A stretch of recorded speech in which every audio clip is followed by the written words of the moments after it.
actualidad para analizar los eventos que definen el rumbo del país. Presentamos Punto de Vista. Buenos días, 7 de la mañana con 2 minutos en la poderosa radio cadena YSKL. Lunes 6 de abril, lunes santo, comenzando este periodo de la Semana Mayor con todos los actos que van a involucrar y que serán pues seguidos de cerca a través de los medios de comunicación y por supuesto en las plataformas digitales.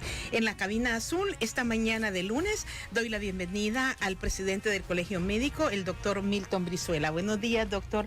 ¿Qué tal? ¿Cómo le va? Muy buenos días. Buenos días. Gracias por la oportunidad de Gracias hablar a usted, con doctor. usted y su audiencia. Siempre estamos aquí a la disposición. Un gusto recibirle en la mañana de este lunes, doctor, para que comparta estos criterios técnicos, estas orientaciones, porque es uno de los propósitos de la poderosa YSKL, las voces autorizadas de la rama médica del área de salud, que son en este momento quienes nos deben guiar sobre la responsabilidad de todos los ciudadanos. Doctor, fíjese que el fin de semana decía el doctor panameño que era necesario que hayan cambios en la forma como se está atendiendo la emergencia por COVID-19 en nuestro país. ¿Cuáles son las áreas de cambio que ustedes desde la expectativa profesional médica esperan, doctor? Bueno, nosotros quiero decirle de que en su mayoría hemos estado de acuerdo con las decisiones que ha tomado el gobierno.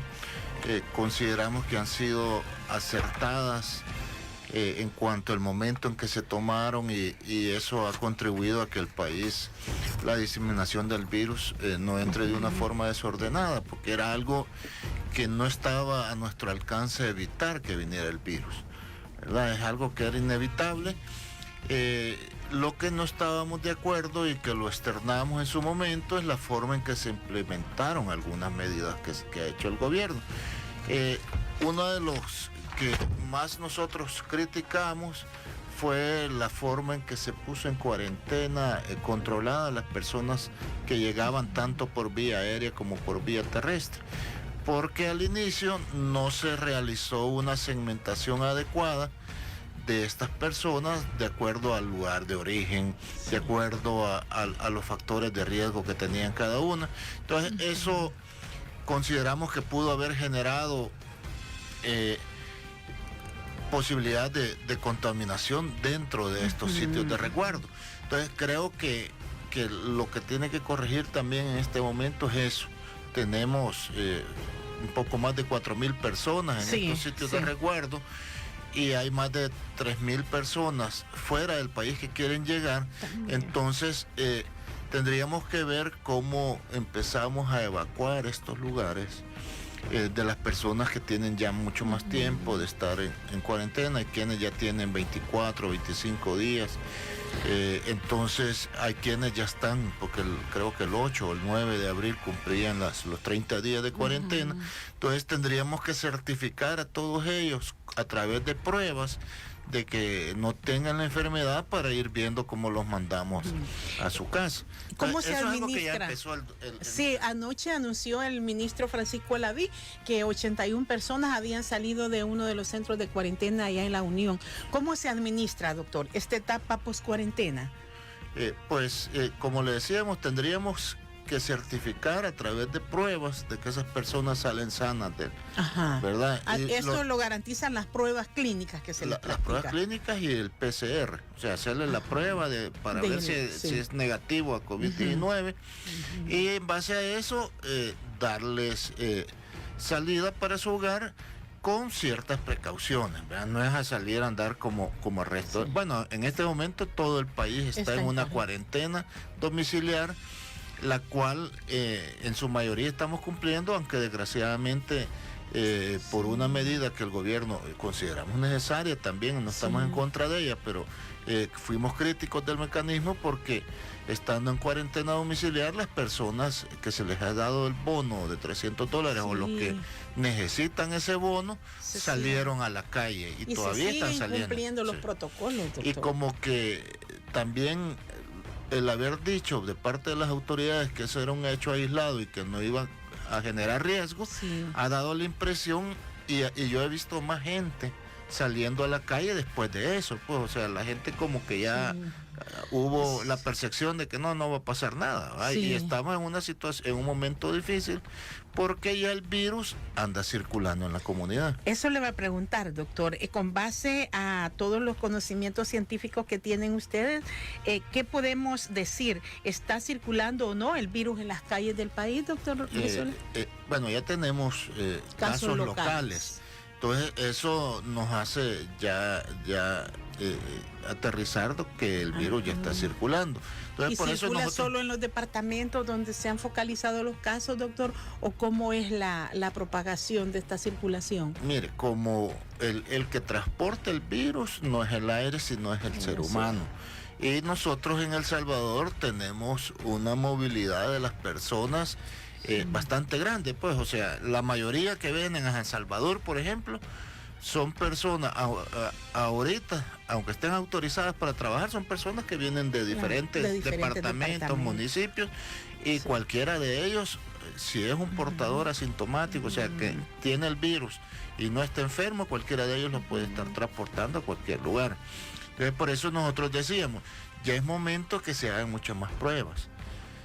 Tendríamos que hacerle pruebas a todos los que tienen infección respiratoria aguda grave, a todos, y tendríamos que hacer pruebas centinelas en diferentes sitios del país que el gobierno ya la hace con otras enfermedades, ¿verdad?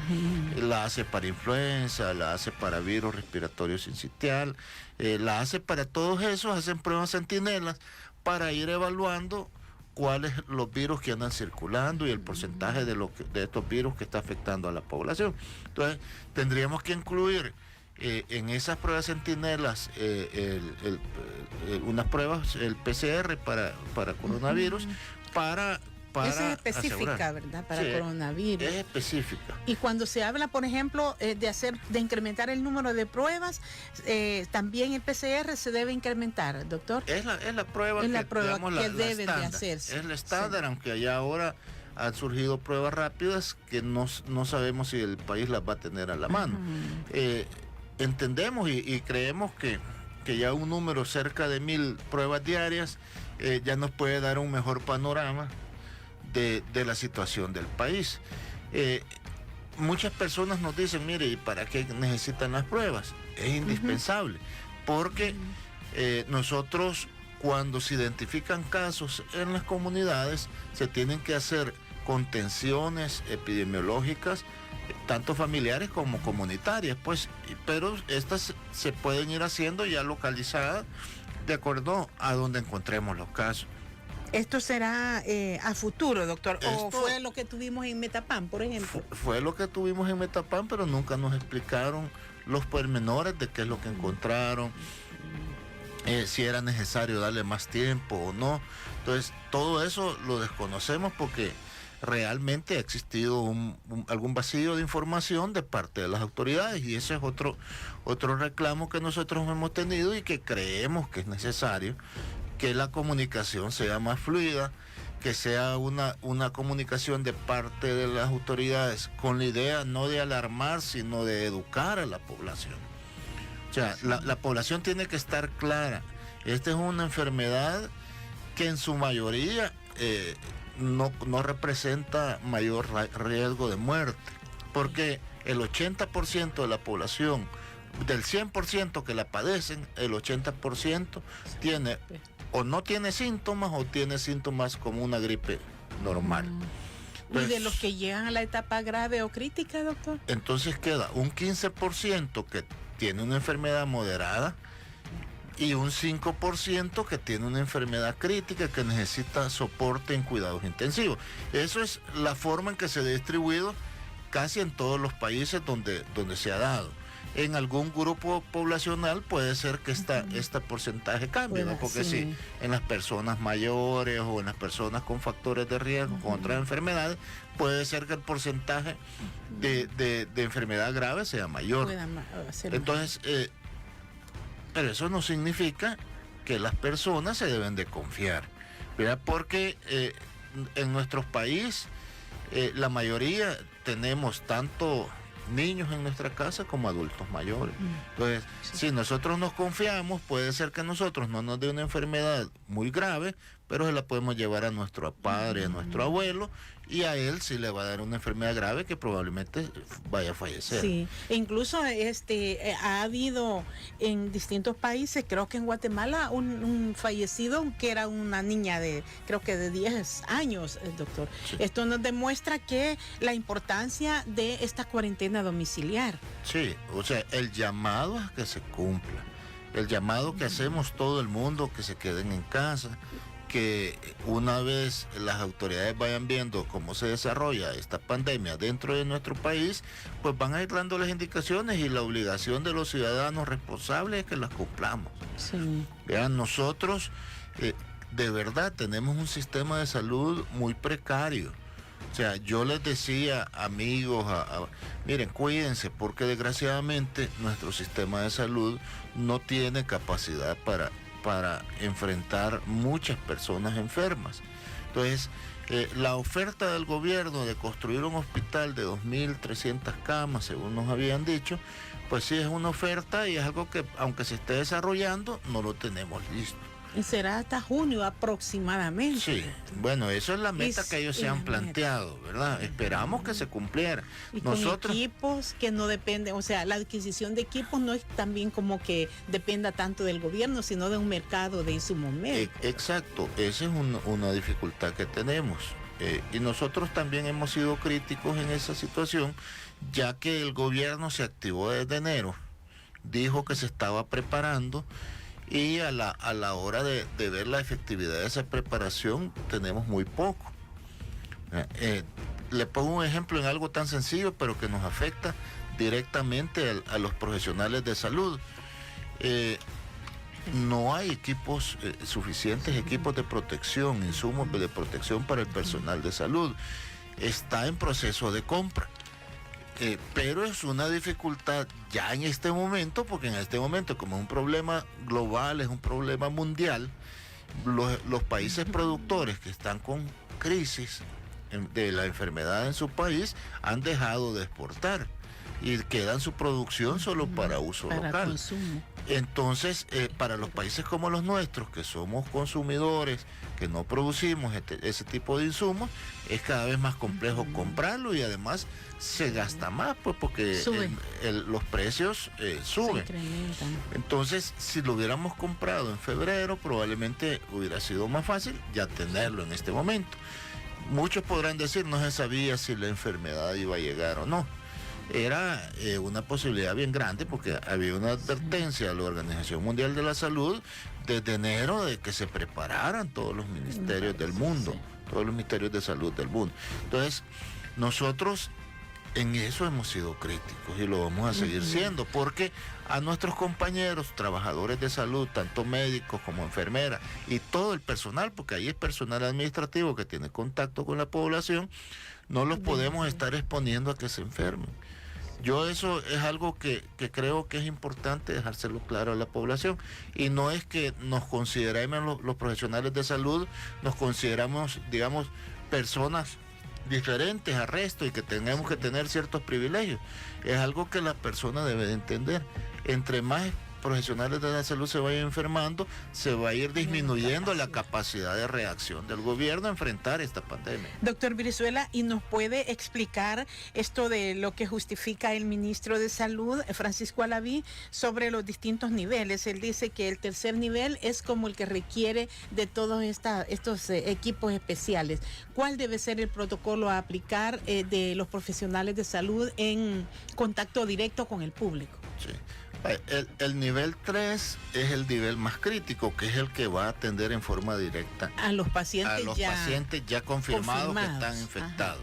Entonces, estos son los que tienen que tener el equipo de protección completo. Trajes que solo se usan una vez cuando los evalúan, dijo ayer el ministro. Sí, exacto. Y después se desechan. Después se desechan, exactamente. Entonces, esto generalmente está para o cuidados intensivos o los pacientes que están hospitalizados, pero que ya tienen un diagnóstico. Hay un protocolo de manejo el cual ya se preparó al personal.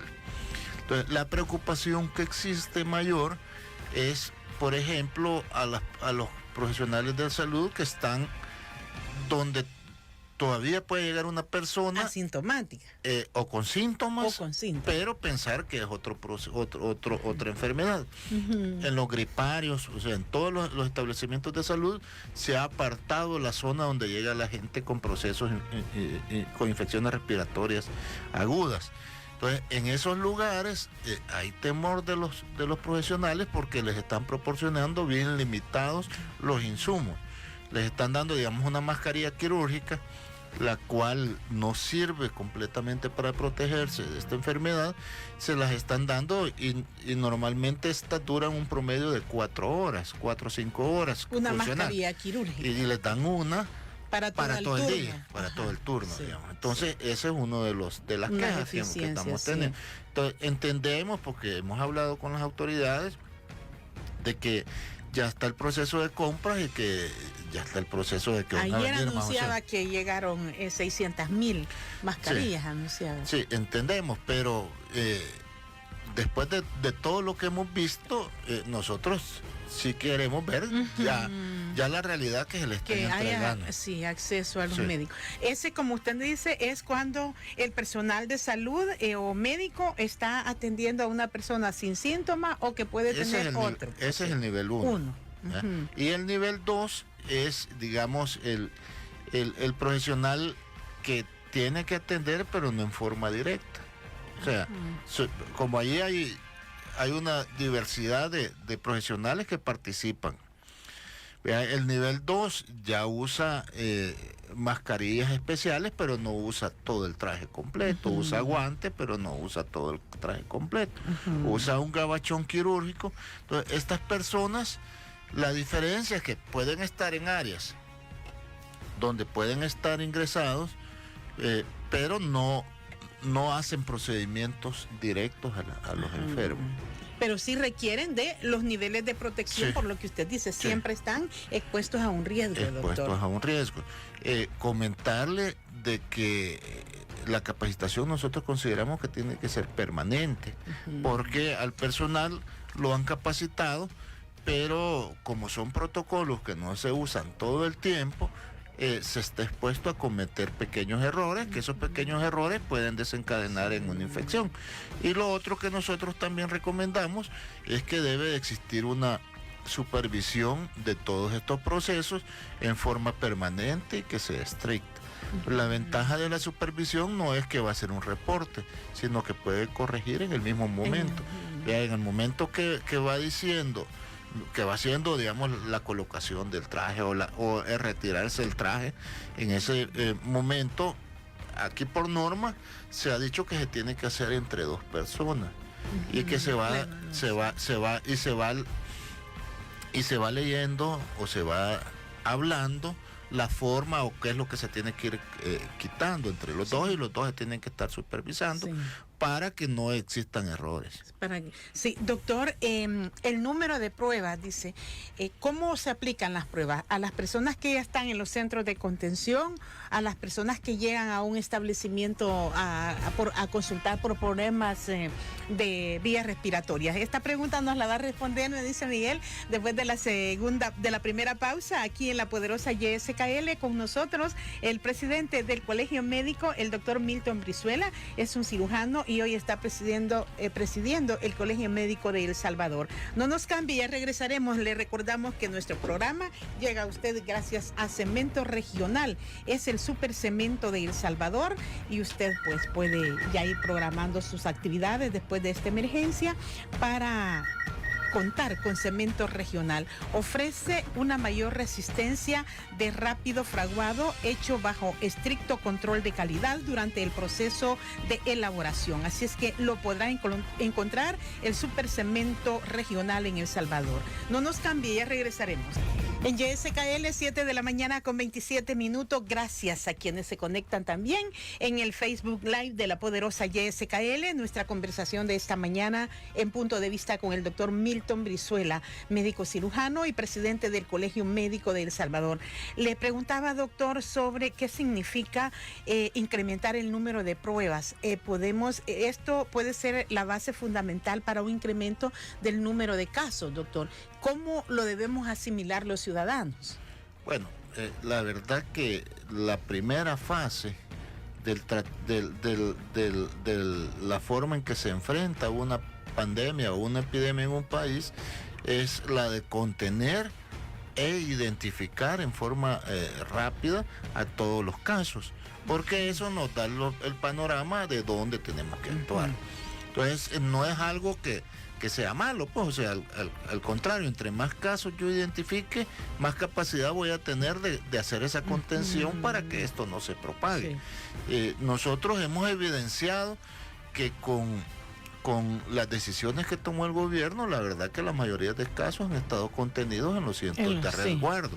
Y por eso es que decíamos que a todas esas personas hay que hacerle la prueba, porque con seguridad iban a salir. Ahí está el virus. Ahí van a salir más casos. Más casos. ¿Verdad? Y es importante identificarlos como para ofrecerles un tratamiento temprano a estas personas o un seguimiento clínico temprano, como para también apartarlos del resto que salgan negativos, pues. Entonces, esa es la cantidad que tenemos que incrementar. Ya ahora que el virus tenemos ya claro que anda circulando en la comunidad, tenemos que hacer pruebas centinela, tenemos que hacer pruebas en las personas que tienen infecciones respiratorias agudas graves, ¿verdad? Que son personas que han hecho neumonías o han hecho en todas esas, aunque tengamos claro de que puede ser por otro virus o por una bacteria la infección, hay que descartarlo. Hay que descartarlo. Sí. Sí. Mire, doctor, y se le debe hacer esta prueba del COVID-19 a las más de 4,000 personas en los centros de cuarentena. Sí, se les deben de hacer a todos. Y antes de darle el alta, deben hacer eso. No se puede dar un alta si no tiene. Lo que pasa es que correríamos el riesgo de darle el alta a una persona que esté positiva o que tenga el virus, pero que no haya desarrollado síntomas. Entonces, esa persona, si no se tiene el control adecuado al salir, puede ser alguien que vaya a diseminar el virus. Y sí, doctor. Y esto significa, por ejemplo, hasta hoy el criterio que ha utilizado el personal de salud es solamente a las personas que presentan fiebre, que tienen esa tos seca, problemas gástricos. Sí. Estos son los criterios que se toman para hacer la prueba, porque decía el representante de la OPS que como no tenían acceso a miles de pruebas, estaban como cuidando las que tenían para utilizarlas en casos óptimos. Al tener limitación, pues las habían hecho un protocolo para focalizarlo. Entendemos que ya hay bastantes pruebas, ya se está teniendo la capacidad, porque como esto es una enfermedad nueva que ha conllevado también preparar personal para el desarrollo de las pruebas, por ejemplo, inició el país y el gobierno inició haciendo solo 44 pruebas por día, porque esa era la capacidad que tenía en ese momento. Ahora después subieron a 400, ¿verdad? Ahora han subido a 400. Y ayer dijo el ministro que iban con 1,000 pruebas. Pero no sé si ya a partir de ahora o que la iban a tener en el futuro. Pero entendemos que desde el viernes iban a empezar ya con la capacidad de 400 pruebas diarias. Esperamos que se lleguen a esas 1,000. De hecho, los países que han tenido éxito en la contención y que han tenido baja mortalidad son países como Corea del Sur, por ejemplo, que ellos hacen pruebas masivas. Allá usted pasa en su carro y del mismo carro sin bajarse le toman la prueba y a las 2 horas le dan el resultado por teléfono. En su domicilio, dicen. Por teléfono. Y ahí mismo le dan las recomendaciones.